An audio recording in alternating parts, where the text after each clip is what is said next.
Welcome to Gold Soul, where empowered parenthood and conscious living meet. I'm Jessie, a licensed home birth midwife, here to explore birth, parenting, and personal growth. Through real stories, reflections, and chats with holistic experts, we'll uncover fresh insights, heartfelt support, and a bit of humor.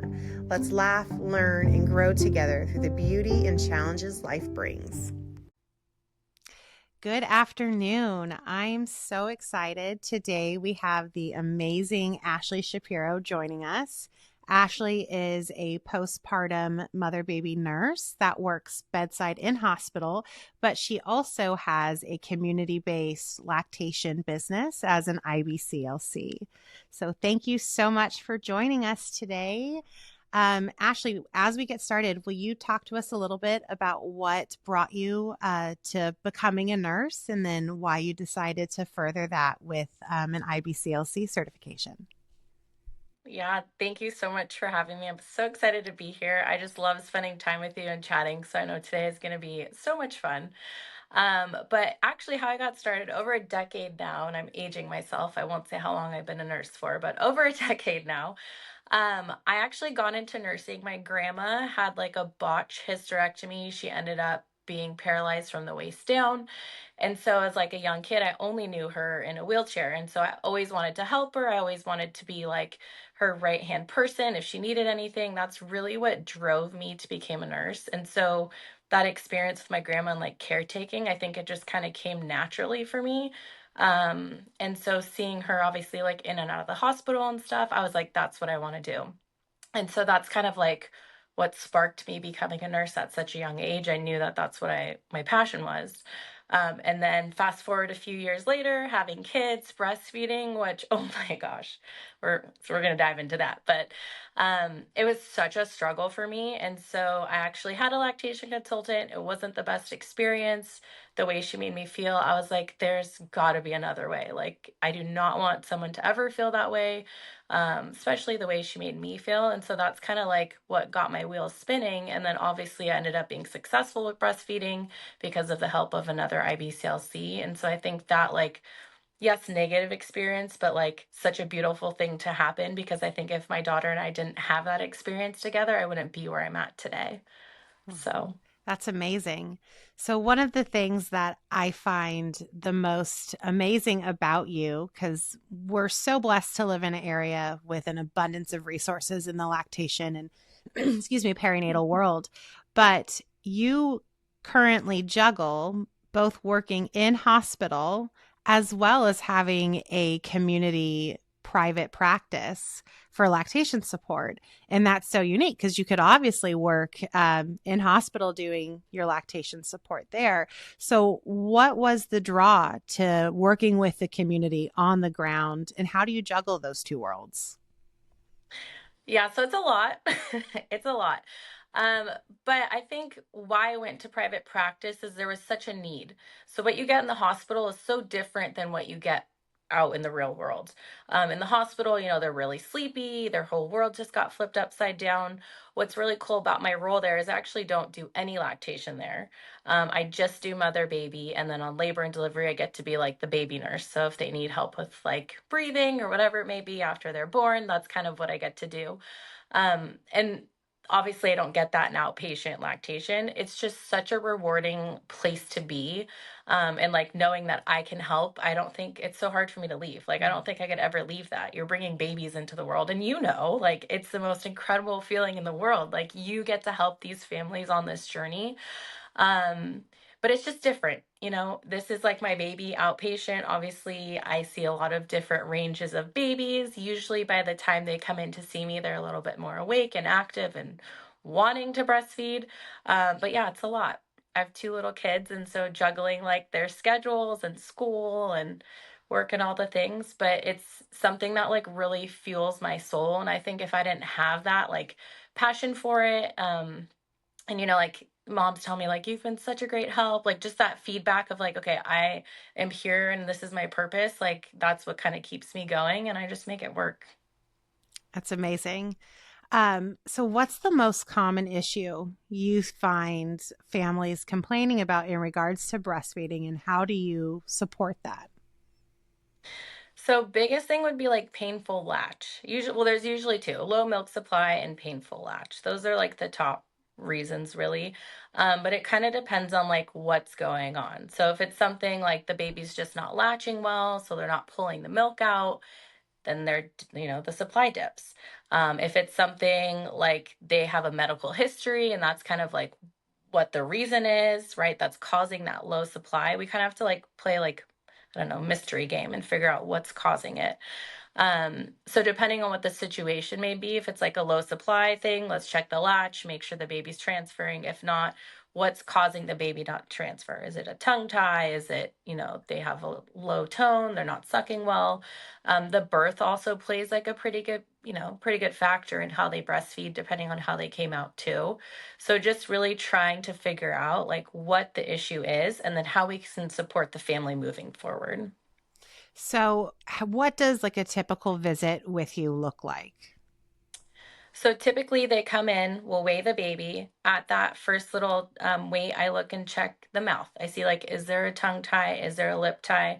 As an IBCLC, I can't technically like diagnose, but as an RN, I can be like, this is my assessment. This is who I would recommend you go see and get an evaluation. So that's kind of cool that I have that, license as Mhm. far as assessment, and then talking about my history and like knowing how to do a newborn assessment really carries over into lactation. So that whole hospital setting really helps me out in here too. But they'll come in, we'll weigh the baby, look in the mouth, and then we'll go over to the couch and then we'll have them actually latch the baby. So I get to see like what their positioning looks like. Are they using pillows? How is the mom sitting? And then it kind of just takes off from there. And we kind of like see what the problem is. And then we'll weigh the baby again to see if the baby's like drank anything. If not, how to troubleshoot that, and then coming up with a plan of care. That's awesome. So, how many visits do people usually spend with you? So that varies depending on the mom. Typically, it's anywhere from like 1 to 3 or 4. My favorite appointment, though, is a prenatal. So I usually have them come in around 37 weeks pregnant before they even have the baby. We talk about basics, how to latch your baby, what's normal, what's not. I can't tell you how many times moms come in and they're like, oh, my friend said breastfeeding was supposed to like hurt and that's normal. And I'm like, no, where did they get this information? Not normal. Breastfeeding should not hurt.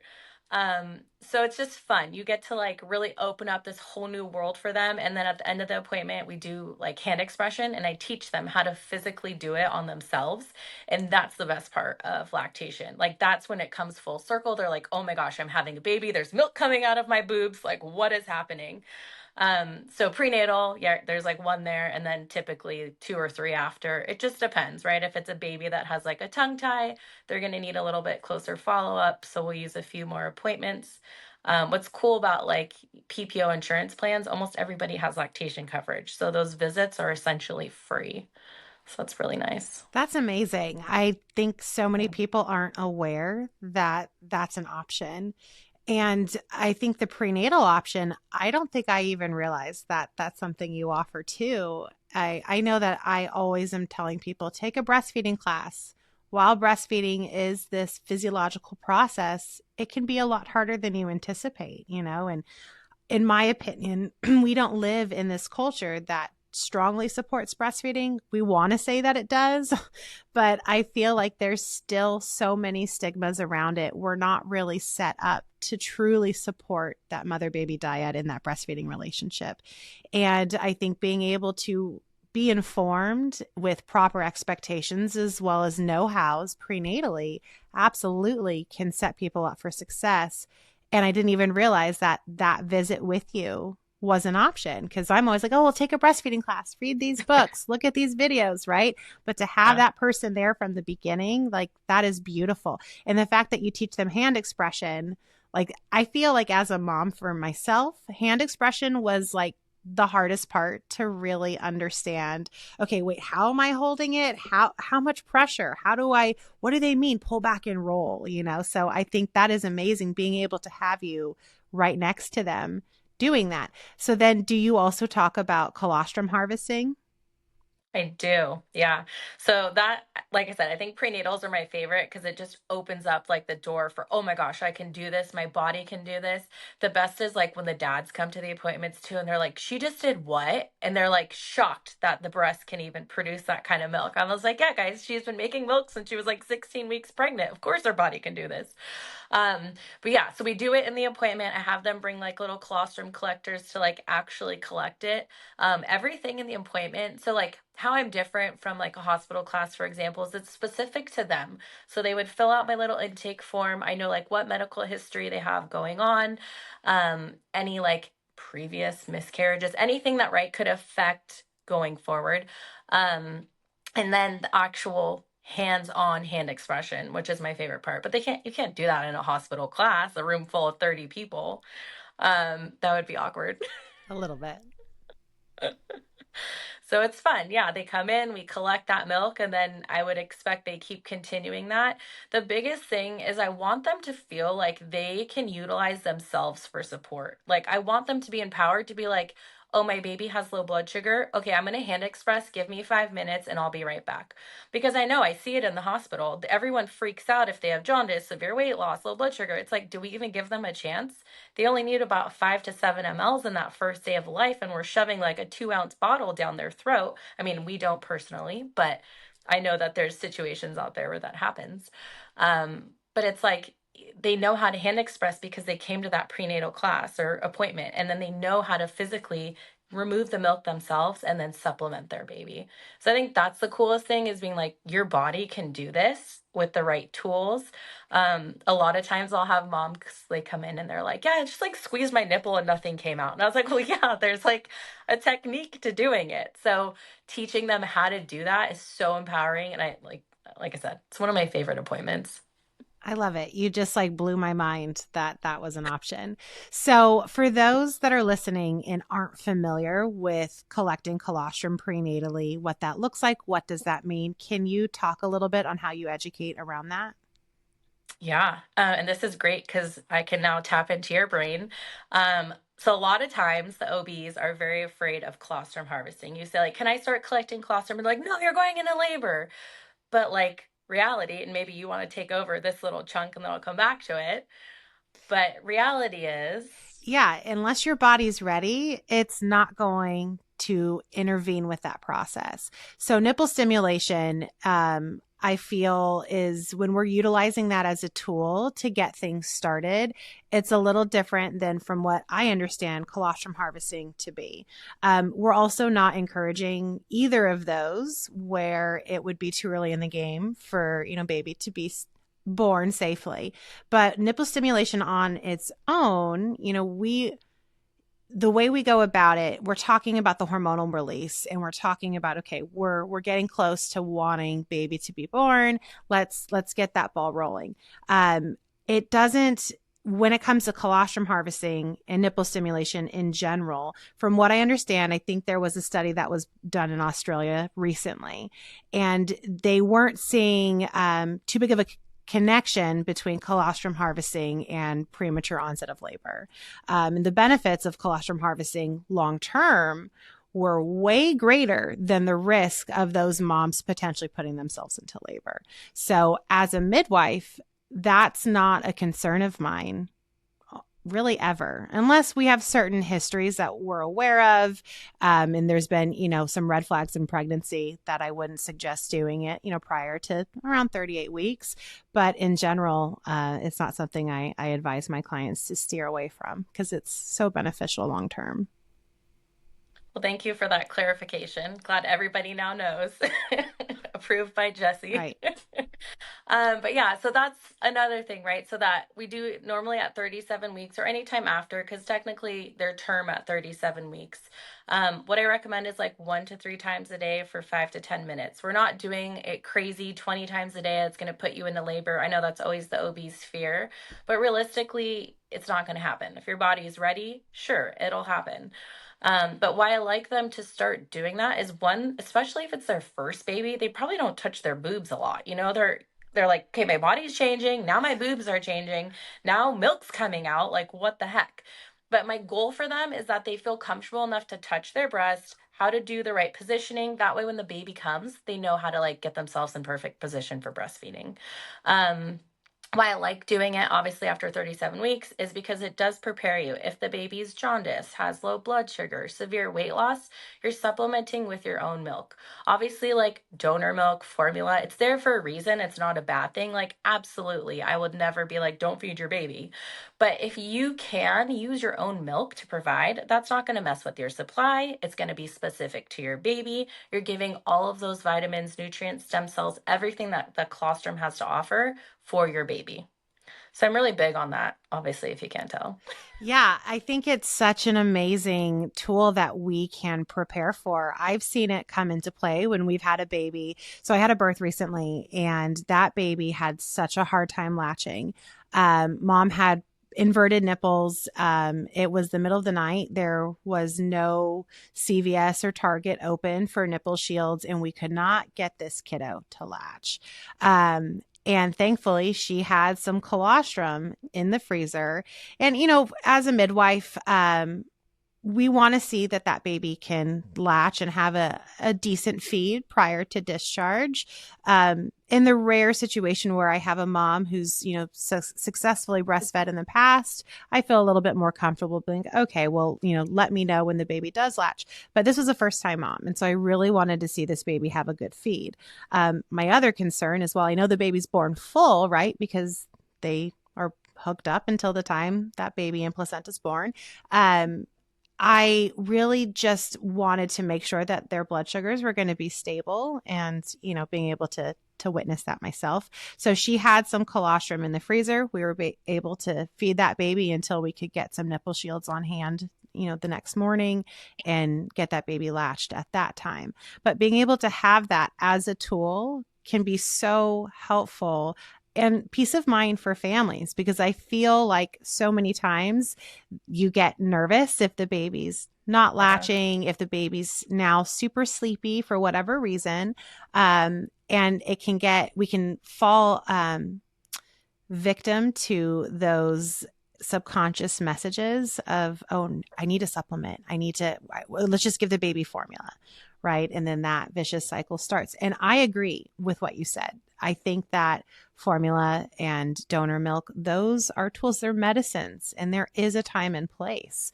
But even in our world as community-based providers, as a home birth midwife, that obviously I have a pretty high breastfeeding success rate amongst my practice, there's still this like subconscious messaging with even so many of my clients who fully, wholeheartedly believe in their body's abilities and the physiological process of birth and breastfeeding, that programming is still there of, oh, well, just in case I should have formula just in case. Right. So for many reasons, I'm also a huge fan of having that colostrum on hand, because you never know when you're going to, benefit from having it.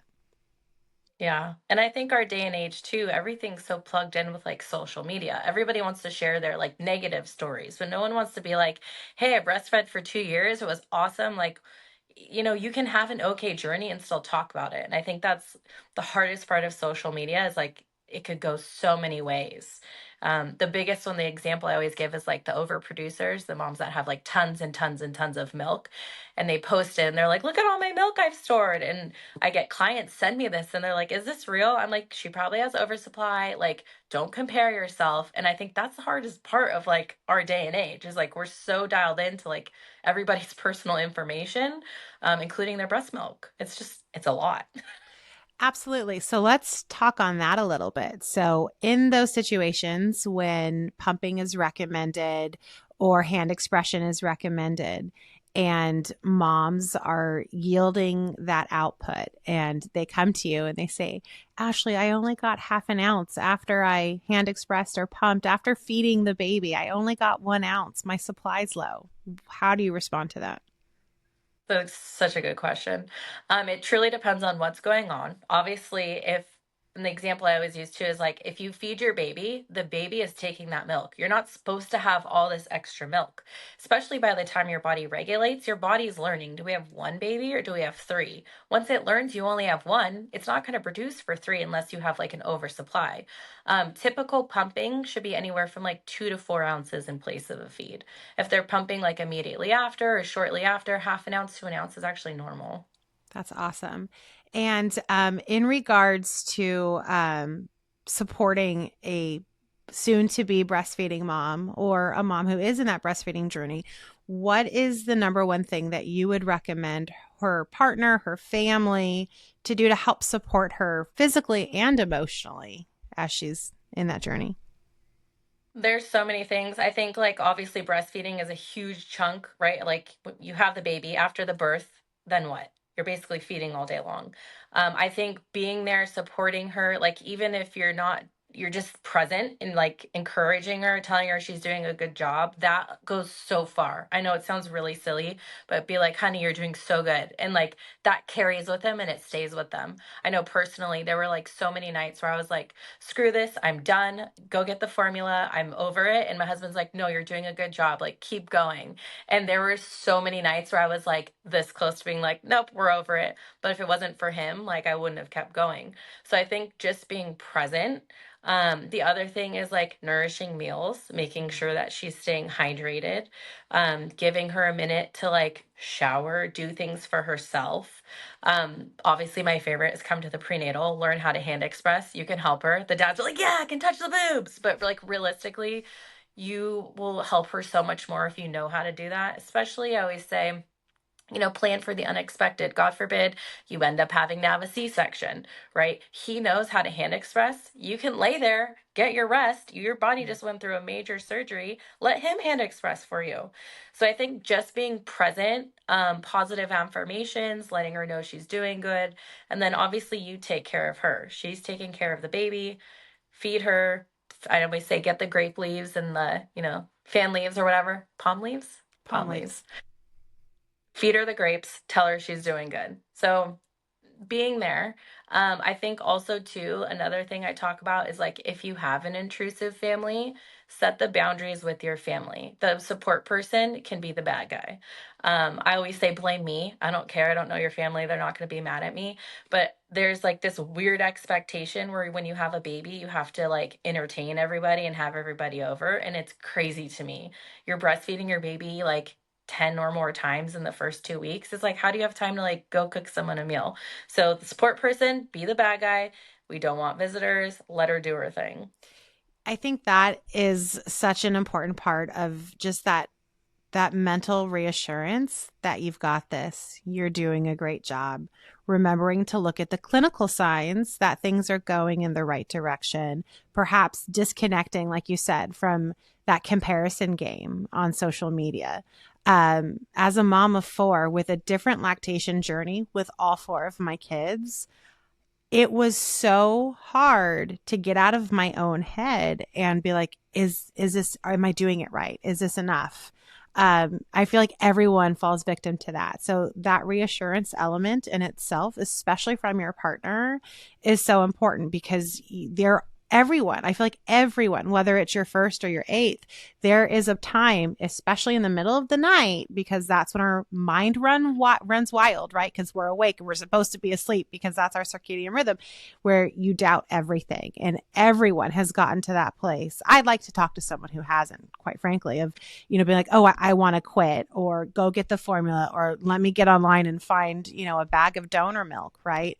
Because it's hard, whether it's physically taxing or, the mental warfare, whatever it may be, or especially when like a baby has a feeding strike, I feel like no one prepared me on that. Like I feel, and I love to hear your take on it, but like around day 4 to day 7, something happened with all of my kids that they just decided, nope, I don't want to nurse right now. Instead, I'm going to scream my head off for like half a day. And of course, every single time, like, it's me. I don't have enough milk. I don't care if I'm still nursing a toddler. I don't have enough milk. They need something else, right? So having that reassurance. And I always tell my clients too, have a breastfeeding mom that either is experienced in it or is in the trenches with you at the same time on speed dial that will either pick up the phone in the middle of the night because she's also nursing, or that you can call the next day and talk you off that ledge, right? Because there's something about having that support. I think that's why these Facebook groups are also so popular, because you could search, the bar and find, oh, okay, yeah, this is normal, this is not normal. And validation is important. It's a part of human nature. We seek to be validated in almost everything we do because we're always second guessing ourselves. And you've got a freshly postpartum hormonal mom who's sleep deprived. She needs that love and support 110%. Yeah. Like I said, I think it goes both ways, right? It could be damaging, but it also can help so much. I know just having friends have kids around the same time and getting through that, like it's such a game changer to have that support. And so not having that or not having a partner that's like encouraging you to keep going, it's really hard. I need help with both my kids and even like being a nurse and lactation, all the things like you still don't know. I know for me personally, I was like preparing more for the birth, didn't think about anything after. I didn't do a breastfeeding class. I mean, I did at the hospital, but it was whatever.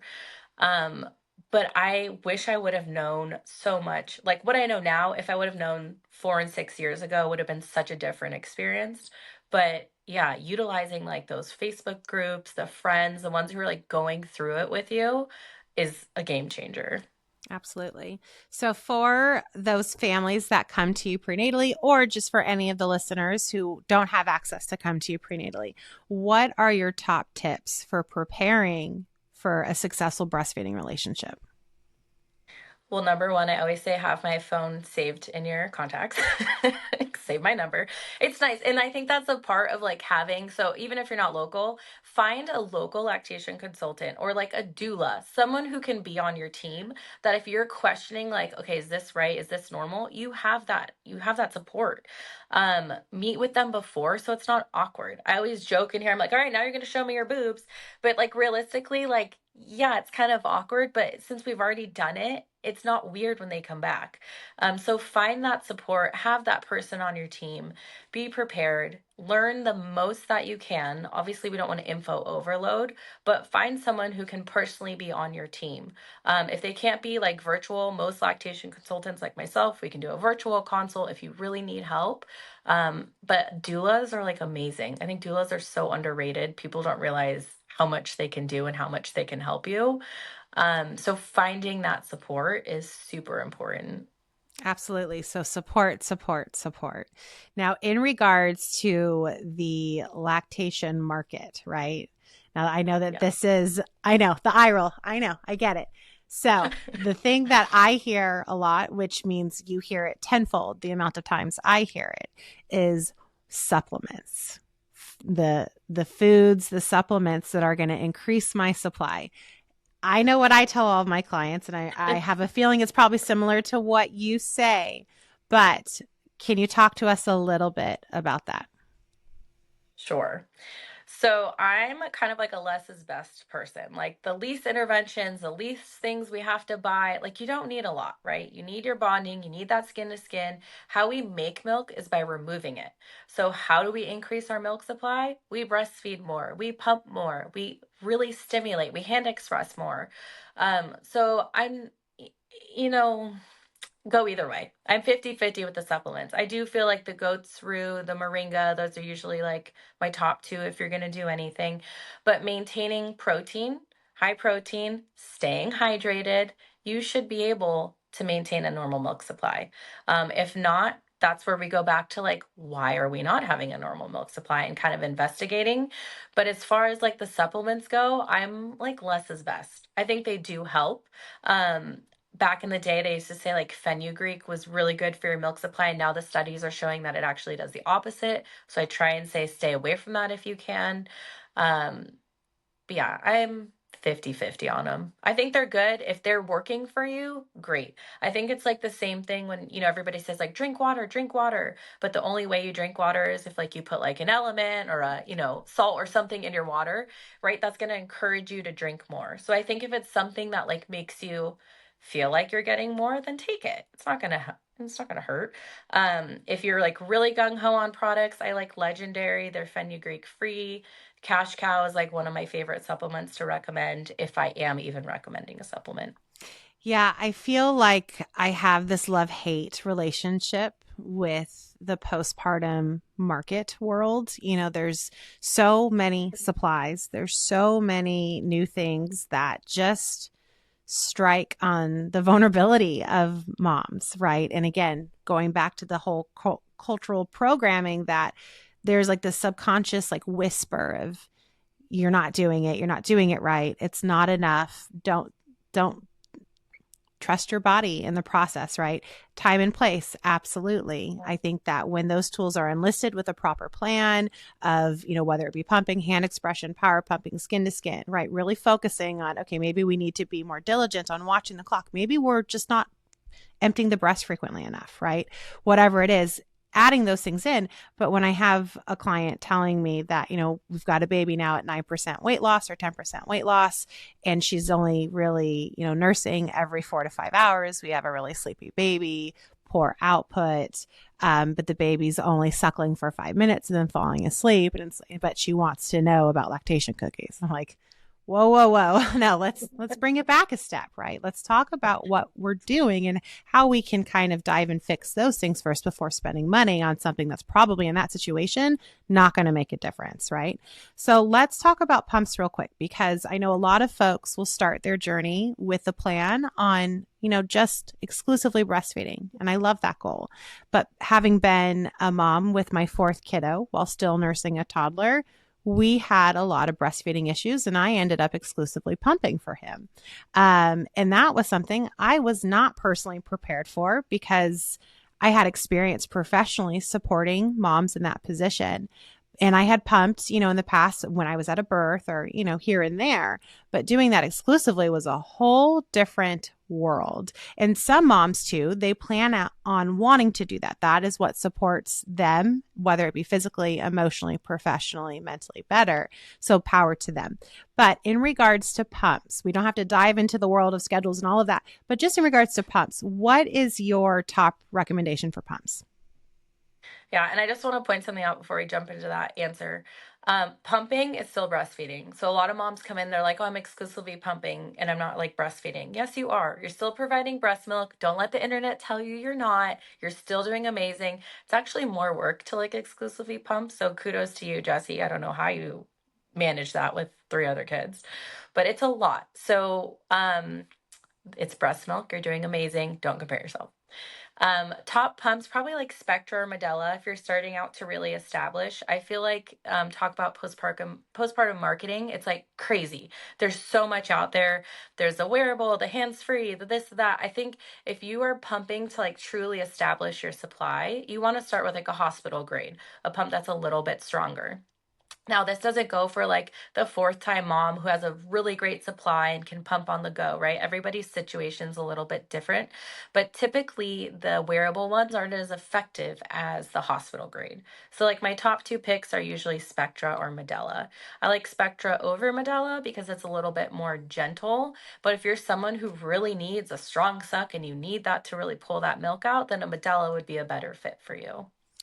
I agree 110%. I feel like with pumps, there's this thing where the wearables, because they're of a higher price point, that must mean that they're more effective, right? Everyone wants an expensive wearable pump. And it's like, rarely is that going to be the most effective.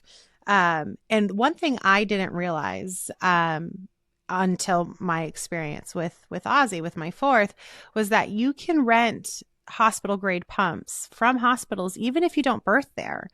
And I don't know why I never thought of that to be an option. But then I realized a lot of other people don't realize that either, that some hospitals will have breastfeeding clinics that have access to these certain resources or support if someone, for whatever reason, can't afford or doesn't have access to community-based providers, that you could go to these clinics, you can rent these pumps, even if you're not in network or, birthed at that hospital. And I thought that was amazing to be able to do that. So we rented one of the hospital grade ones.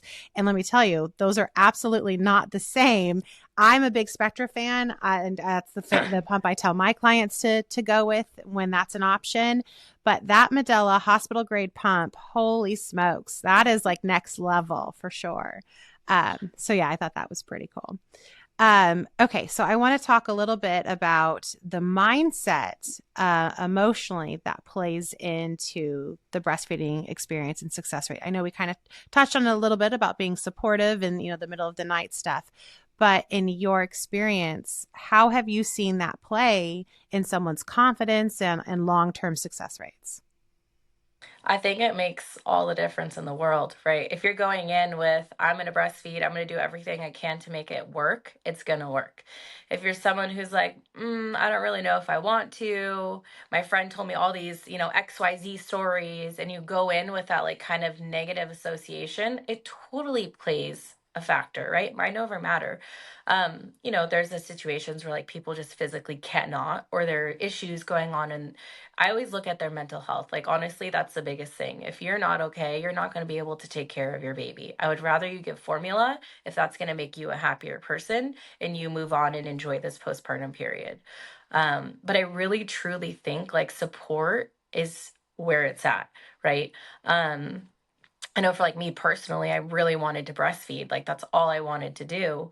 And I had, like I said, not so great experience with my first LC, which thank God I did because that's how I got here. But with that being said, that like shift in your mindset can really mess with you. And if I didn't have my husband to be like, nope, you got this, keep going, it would have been a totally different experience. So I think, yeah, I mean, that plays a huge factor in setting yourself up for success. Like, I know your prenatals are awesome. You educate them a lot. And I think having someone like you on their team makes such a big difference. It's a one-on-one. It's different than a class. It's different than an online learning. I know a lot of the pump companies like to be like, come look at our free class, right? And they use that as one of your insurance-based classes. The problem with that is like generalized. It's not specific to you. It's not, how are we going to support you, Jessie, as a mom moving forward in your lactation or whatever your feeding journey will be. So I think, yeah, mindset is huge. Meditation, oh my gosh, helps with like letdown. It helps with like maintaining normal stress. Obviously, as a new mom, you're not sleeping, so that's huge. But yeah, mindset is where it's at. Absolutely. And I like that little piece too that you touched on with that one on one support, whether it be with your partner, with your provider, or your lactation specialist, is that customized plan on, okay, so this is where we are, this is where we want to be. How do we get there? And that I think is one of the coolest pieces that I've seen lactation consultants or counselors provide is like, okay, these are our steps, right? Rather than just a generalized, oh, okay, let's do this to correct the latch and let me know how it goes. It's like, I need a plan, right? So many people want that plan. So I think that being worked into that support element can help with that mindset of eliminating some of that stress and I'm doing this alone, right? And have that plan moving forward. For sure. And that's like, to touch on just an example, like I'll have moms come see me. They'll be like, oh, I think my supply's low. So I started pumping, right? So they're feeding their baby 8 times and now they're pumping 8 times on top of that. And they're wondering like why the baby's choking and doesn't stay latched. And it's like, you get this information that's just general, right? We're all doing the best we can at the end of the day. Like, we're just trying to survive and make it to bedtime. But when they get that information, right, it's not specific to them. So someone who's like pumping and they don't need to, they're creating an oversupply, and that comes with a realm of issues. So I think just having that, like, I think that's why honestly prenatals are one of my favorite, especially like second and third time moms. I see second and third time moms all the time because they're like, this is what happened, I don't want that to happen again. And I'm like, okay, text me when you're in labor, we're going to book your first postpartum appointment, you're going to come see me. So I think having that alone makes such a big difference. Absolutely. Just random. What's the craziest thing, like myth wise, that you've heard? So, for example, I still hear clients saying, oh, my mom told me I need to rough up my nipples. And I just like, people are still saying that. So, what's the craziest one that you've heard? I don't know, crazy. Probably the hand expression. That's like the biggest one I get. That breastfeeding, like it's okay to hurt. That's again, it shouldn't hurt. I think the hand expression is the biggest one, Okay. honestly. They're like, my OB said I'm going to go into labor. And I've worked with like a couple hundred moms now at this point. Like, I can tell you, you're not going to go into labor unless your body's ready. But yeah, breastfeeding, is okay to hurt, or pumping. Pumping is another one. Yeah, they used to say like scrub, like exfoliate your nipples to like toughen them up. Oh my gosh, I just like cringe when I hear that. Yeah. This one said that her mom told her to buy, what's it called? Iron wool. and use that on her nipples. I was like, please don't do that. Okay. That's horrible. Don't do that. Um, okay, so what's the most rewarding part of your career so far? Oh my gosh, all of it. I think probably the moms. Like, because I've been in their shoes. I struggled with breastfeeding both my kids. Even the second one, he was like way more challenging. I don't think it like ever was like, oh my gosh, it's great. But I wanted to do it because I knew it was good for him.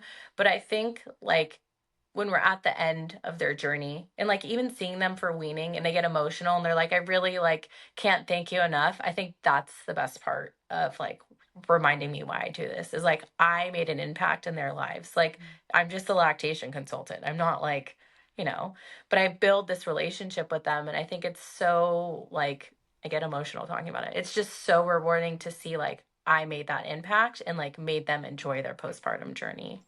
Absolutely. And you're not just a lactation consultant. You know, a big part of my journey started with it was a lactation counselor that I had seen because we were having issues with my first, and it was a really traumatic birth.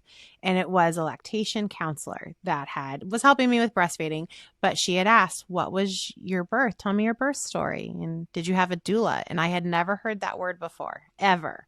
And I looked at her sideways, like, "Are you speaking English?"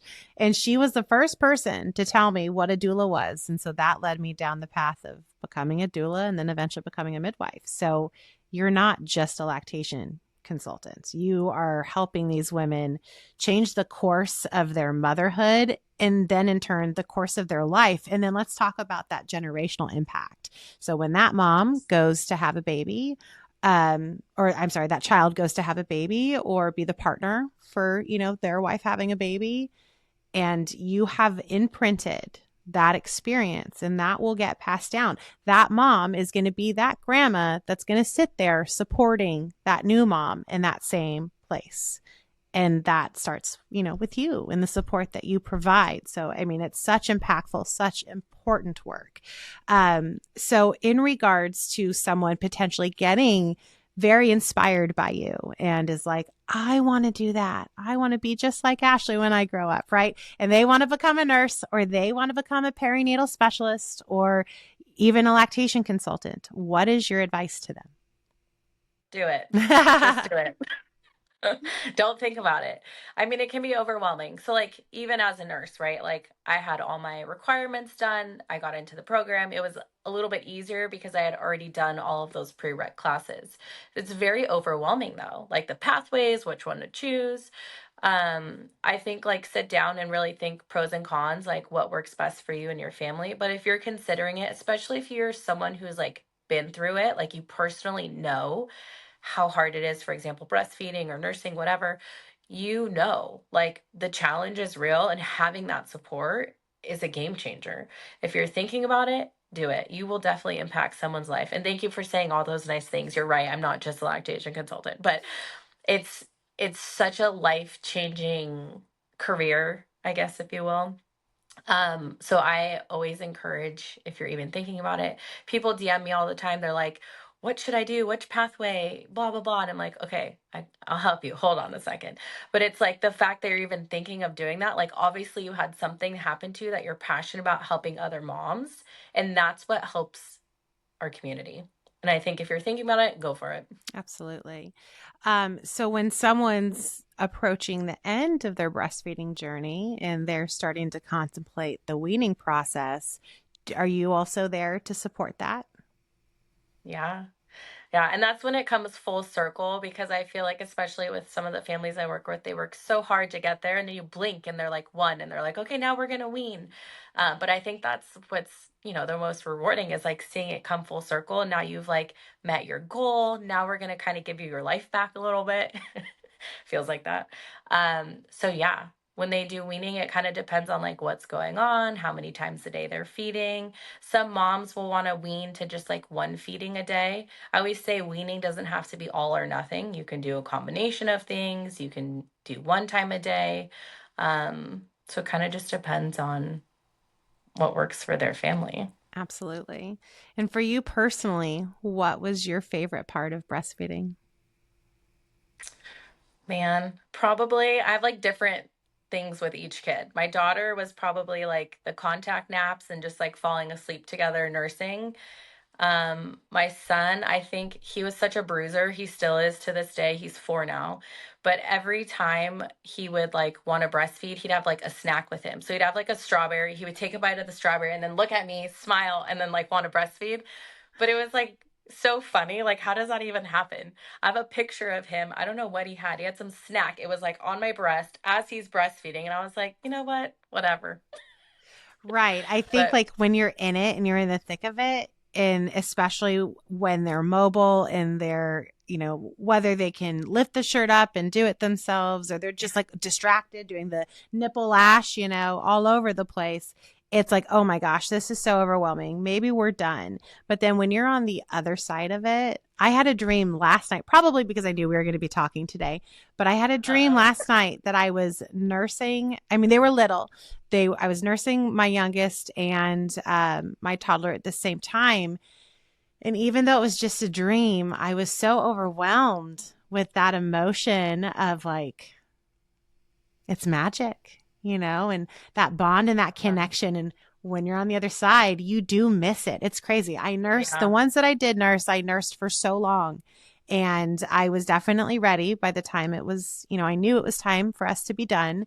But man, you do miss it, and it's that time where it's just you and them and it's quiet. You get to also use it as a good excuse to like get away Right. from social settings you don't want to be in. Holidays, Right. Oh, we got to go nurse. in-laws. Right. But it's so awesome to be able to have that time, just you and them, and it is such a short period of time. And I do reflect back on it, usually pretty fondly and also accomplished because a Yeah. lot of times it does start off a little rough and be like, oh my goodness, look where we've come. Look what we've achieved. I did it. It's such a good, even if it's only a month, like you Yeah. did it. It's so hard, and it's not always hard. But for Yeah. those that it is, everyone be proud of it, right? For sure. Um, Yeah, the bonding aspect for sure. I think was probably like my favorite with both of them. It's just something that like, their dad can't do with them. Like that's our thing. And I think too, like knowing like I'm providing them life, basically. Like such a cool, also stressful when you're struggling, but such a cool when we came out of it to be like, okay, we made it like over a year. Like I provided you that. Like not only did I make you in my stomach, now I'm feeding you. But that bonding, I think that's like, I don't know. I can't explain it. I feel like you have to go through it and like experience it. And it's like an unspoken, like magical, I don't know. it is. And I think, just like what happens with the brain chemistry when you're nursing and, what we scientifically know to support that, like it's Yeah. euphoric. It's so beautiful. I mean, I keep thinking of more questions to ask you because sometimes it's not, right? Sometimes women have Yes. a really negative experience while nursing and feel episodes of rage. And have you helped women navigate those situations? Yeah, so Deemer, it's not pretty rare, but it's not like it happens to everybody. Um, you find ways to get through it. So like my biggest thing, I'm big on like meditation, deep breathing, like distraction, believe it or not. I know you talked a lot about like the nursing strike. Oh my gosh, just anticipating the thought of like going to breastfeed. My son was the worst. He was like a week, and I just remember being like, "Oh my God, I have to breastfeed." Oh my, and that like spiral of how am I going to get through it? Yeah, I mean, and I didn't have Deemer, but imagine the moms that do. It's really hard. It's really hard to get through. Um, Deep breathing, like I said, meditation, a really good therapist I've heard has helped moms a lot too. But that can also be really tricky, right? And I get why some moms are like, you know what, this is not worth it. And that's back to that like mental health component. I used to work in mental health before I joke in my previous life. But my early years as a nurse, I was in like maternal mental health towards the end of it. But having that background, like, gave me such great education to like support these moms, right? So using those tools and like talking about it. I know it sounds like weird, like, why do you want to share your problems? But I can guarantee you there's probably one mom that's gone through it and can be like, hey, this is what worked for me. Try XYZ. So yeah, there is, that's out there. It's very challenging and it's hard to breastfeed. So, with that mental health element to it. Obviously, postpartum depression, postpartum anxiety, just that whole world of postpartum mood disorders is quite large and extremely common, right? Um, Thankfully, a lot of the professionals I refer my clients to are very well versed on how to navigate those things, especially around breastfeeding.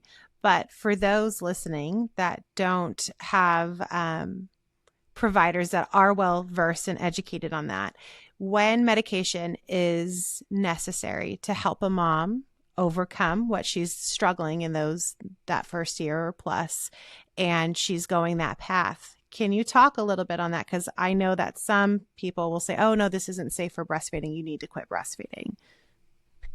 Yeah, so I'm really glad you brought that up. There are plenty of medications that you can breastfeed on. So if you are struggling, don't push it off. It's just going to make it worse. If your OB, midwife, therapist are recommending that, they're probably recommending that for a reason.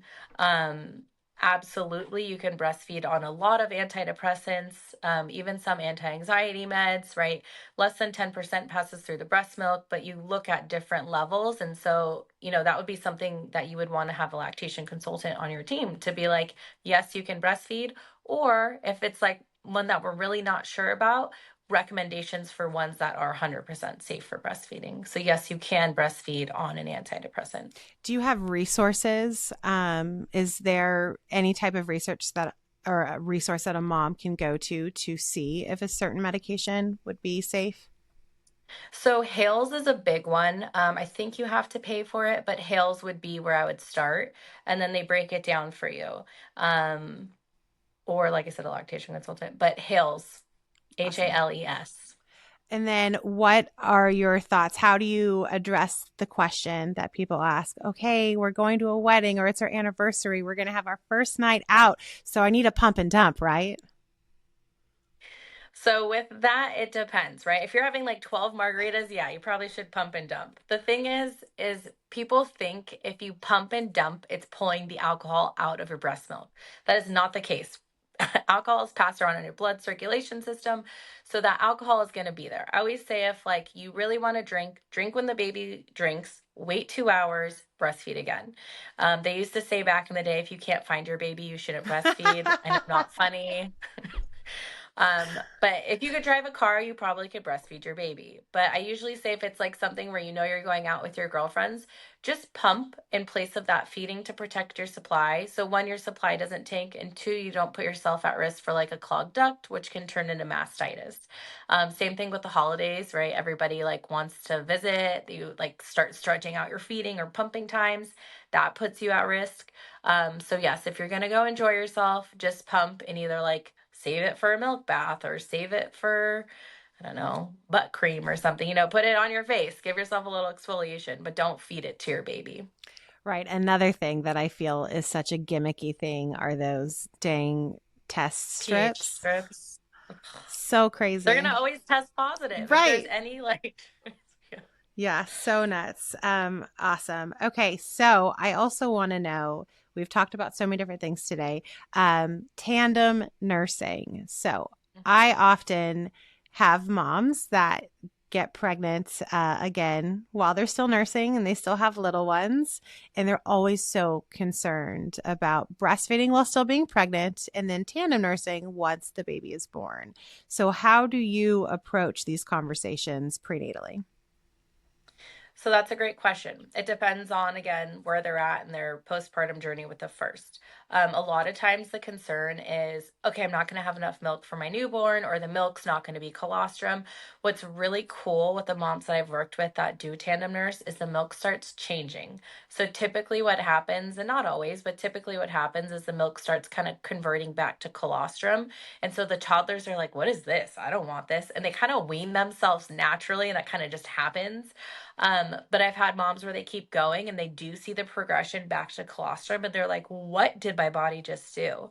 So it's really cool to see that. But I always say feed the baby first and then the toddler. So the priority should always be the newborn because obviously the toddler has other sources of intake, other ways of food. But yeah, you totally can go all the way through. I think the like outliers obviously would be like the preemie, the preterm babies, if they have the history, and maybe you can touch on this a little bit. But if they are history of preterm or there is any sort of like contraction stuff that are happening, I would probably recommend to slow it down a little bit. But it's pretty rare that that happens. Yeah, typically I see that there is a change with those nursing toddlers in pregnancy, with that composition starting to change, especially throughout the second trimester, is when we really see these toddlers like, what is happening? And definitely wanting to either slow down or just go more for comfort nursing, in my experience, is what we see often. It's not a situation where I ever tell someone that they need to stop because of, being pregnant. But a lot of times I'll also have moms who feel just more sensitive being in pregnancy while nursing. And then they start just feeling itchy and crawling. Oh, I just can't do it. It's so uncomfortable for me. It's like, well, when it comes to the conversation of weaning, in my experience, we have to talk about it. Both parties need to be considered, right? So just because your toddler loves to nurse so much, but if you're feeling uncomfortable and you're having a physical response to nursing, we need to consider that. We need to start talking about other options as well. In regards to safety measures, my usual rule of thumb is if you're starting to feel any uterine tightening, cramping, anything along that lines at any point in the pregnancy, you need to let me know. When you're nursing, you need to let me know. And then that would be something we would evaluate what's going on. Rule out that there's no other outside liars to cause, any type of uterine activity. And a lot of times that would be a reason why we would discuss potentially weaning. But in general, no, same thing with harvesting colostrum. Yep. Not going to put you into labor. You are so amazing, Ashley. Are there any last things that you can think of that you wish more families knew from the start? Probably the prenatal for sure. I'm big on prenatal because I feel like it really sets you up. I mean, like when I had a baby, I was so overwhelmed. And like I said, I was totally prepared for like labor and birth and, nothing with breastfeeding, nothing post. And I wish I would have known, or someone would have said, hey, guess what? Like the labor is such a small portion of your postpartum journey. So preparing for that. And then the other thing cool is like there are resources, you just have to find them. Usually, if you can find someone, I feel like our community, especially in Orange County, like we're so plugged in. We have resources for Cairo, OT, PT. So I feel like finding like someone that you trust and then having those recommendations if you need them. Like I always say pediatricians, like go meet your pediatrician before you have the baby. Make sure you even like them. What if you go and you're like, "Oh, screw that guy. I don't want to be with him." So kind of finding that team before like reduces the stress. The other thing, like lactation related, like I said, insurance covers visits. So, like, use them. If you're having a question or you're doubting yourself about something, one of my favorite times, moms are like, oh my gosh, my supply's low. They come in, we weigh the baby, they feed them, we weigh the baby again. The baby transfer is like 4 ounces. I'm like, girl, you are good. So, just using those resources in the community are so helpful. Absolutely. Are there any favorite online resources that you have? Um, depends on the week. One of my, like an old school one that I actually really like is Kelly Mom. I love Kelly Mom. KellyMom.com. Yeah, it's basic. I feel like it doesn't go too much in depth, but it also gives you like the information that you need. Um, that's one of probably like my favorite feeding ones. Awesome. Well, thank you so much for your time. So, for people that have fallen in love with you, as I have, what are the best ways for our listeners to get in touch with you and just kind of have you in their world? I feel like I'm mostly only on Instagram, so at Ashley Shapiro Lactation. I have a website. You can always email me, text me, ashleyshapiroLactation.com, but typically Instagram is Cool. where I'm at. Awesome. And then for those that don't live locally and they can't come visit you in person, do you provide those telehealth visits even for those that live out of state? Yes. Yeah. It's cool. Actually, a few months ago, I had a mom, I was working with her, and then she went back to Italy, and I got to do like virtual with her in Italy. And I was like, we are international. It was so cool. But yeah, I mean, I help. It's funny too, like siblings. Like I'll work with a client and she'll be like, "Oh, my sister lives in Iowa. Can you?" And I'm like, "Yeah, of course." So virtual is super helpful. Like I said, in person's always better if you could find a local. But if not, PPOs still cover that virtual visit. So if you ever are not in California or NorCal, whatever, you want to meet with me, I can help you via telehealth too. Amazing. That's such a gift. Thank you again so much for your time, Ashley. You are just such a wealth of knowledge, and it's so good to see your face. I hope to see you in person for a hug soon. But thank you again so much. Yeah, thanks for having me. Thank you for joining me on this journey of growth, connection, and conscious living. If you found value in today's episode, share it with someone you love, and don't forget to subscribe so you never miss a moment. Follow me on Instagram at Gold Soul Midwifery and sign up for the newsletter to stay connected and in the loop. Until next time, stay grounded, keep growing, and remember, your gold soul shines brightest through the beautiful and messy moments of life.